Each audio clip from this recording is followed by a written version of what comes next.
বন্ধুরা, তথ্যমিত্র ইউটিউব চ্যানেলের পক্ষ থেকে আপনাদের সবাইকে স্বাগত। আজকে এই ভিডিওতে আমরা আলোচনা করব সরকারি কর্মচারীদের মহার্ঘ ভাতা অর্থাৎ ডিয়ারনেস অ্যালাউন্স সংক্রান্ত অত্যন্ত গুরুত্বপূর্ণ এবং নতুন খবর সম্পর্কে।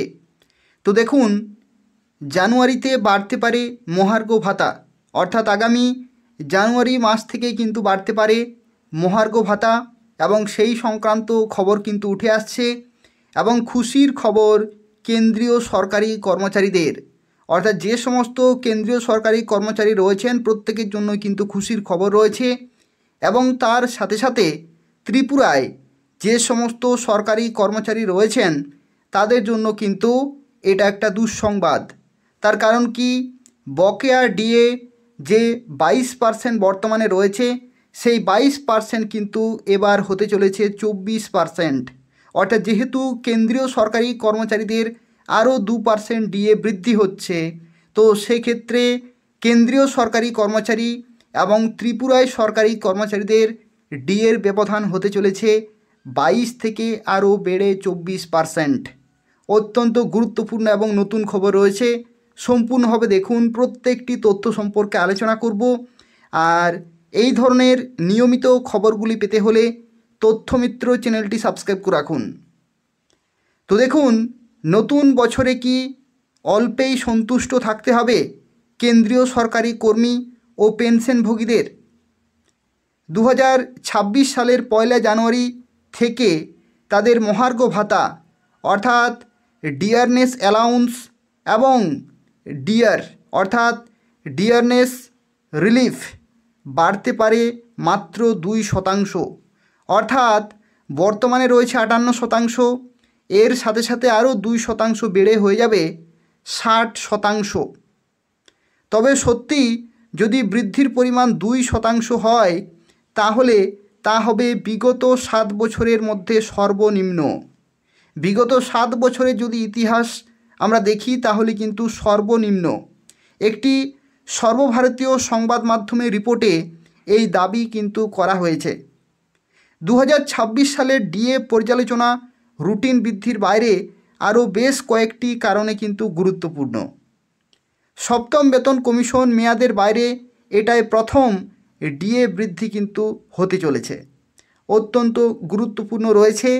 কেন্দ্রীয় সরকারি কর্মচারীরা যারা রয়েছেন ত্রিপুরাতে, প্রত্যেকটি কেন্দ্রীয় সরকারি কর্মচারীদের জন্য এটা একটা খুশির খবর রয়েছে, কারণ 58% থেকে আরও 2% বেড়ে 60% কিন্তু হতে চলেছে। 2025 সালের 31 ডিসেম্বর শেষ হতে চলেছে সপ্তম বেতন কমিশনের 10 বছরের মেয়াদ।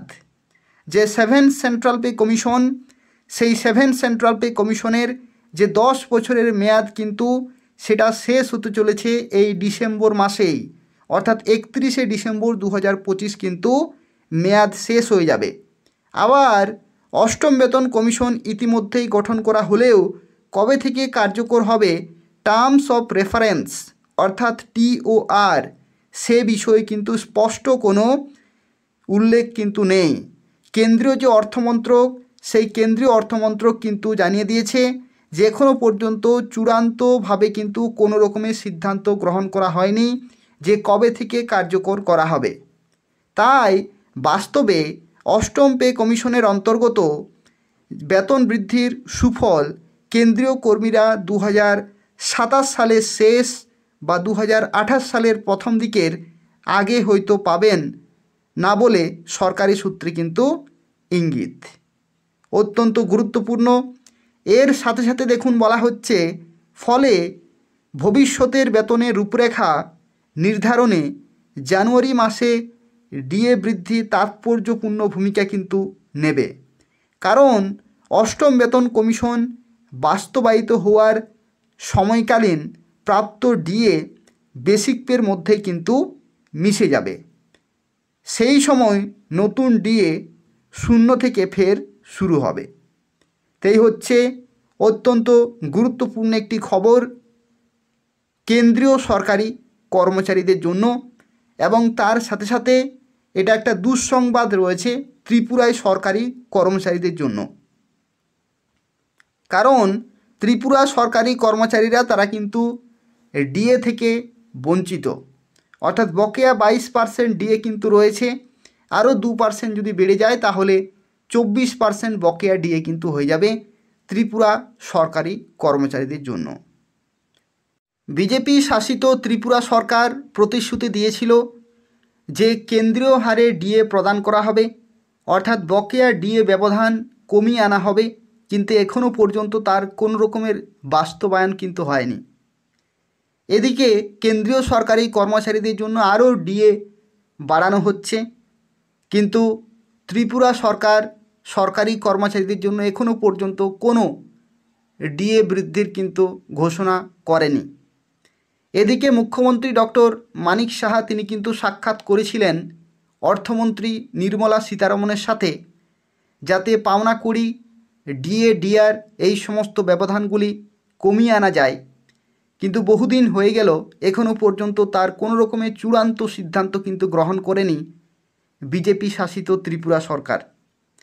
তো দেখা যাক এই যে 24% ব্যবধান হতে চলেছে, এই ব্যবধানের পরেও কি বিজেপি শাসিত ত্রিপুরা সরকার চুপচাপ থাকবে, নাকি ত্রিপুরা সরকারি কর্মচারীদের জন্য সুখবর নিয়ে আসবে, সেটাই কিন্তু দেখার বিষয়। তাই হচ্ছে আজকের অত্যন্ত গুরুত্বপূর্ণ একটি খবর ত্রিপুরা সরকারি কর্মচারীদের জন্য, এবং যারা ত্রিপুরাতে কেন্দ্রীয় সরকারি কর্মচারী রয়েছেন তাদের জন্য কিন্তু খুশির খবর রয়েছে, কারণ তাদের মহার্ঘ ভাতা 58% থেকে 60% কিন্তু হতে চলেছে আগামী জানুয়ারি মাস থেকেই। তাই হচ্ছে পুরো তথ্য। আর এই ধরনের নিয়মিত খবরগুলি পেতে হলে তথ্যমিত্র চ্যানেলটি সাবস্ক্রাইব করে রাখুন। এই তথ্যমিত্র চ্যানেল থেকে সরকারি কর্মচারী, পেনশনভোগী, অনিয়মিত কর্মচারী, ফিক্সড পে, চুক্তিবদ্ধ কর্মচারী সংক্রান্ত প্রত্যেকটি খবর পেয়ে যাবেন। এবং এছাড়াও ত্রিপুরাতে যে সমস্ত নিয়োগগুলি হয়ে থাকে সেই বিভিন্ন চাকরির খবর আপনারা এই তথ্যমিত্র চ্যানেল থেকে পেয়ে যাবেন। অবশ্যই চ্যানেলটি প্রত্যেকে সাবস্ক্রাইব করে রাখুন। ধন্যবাদ।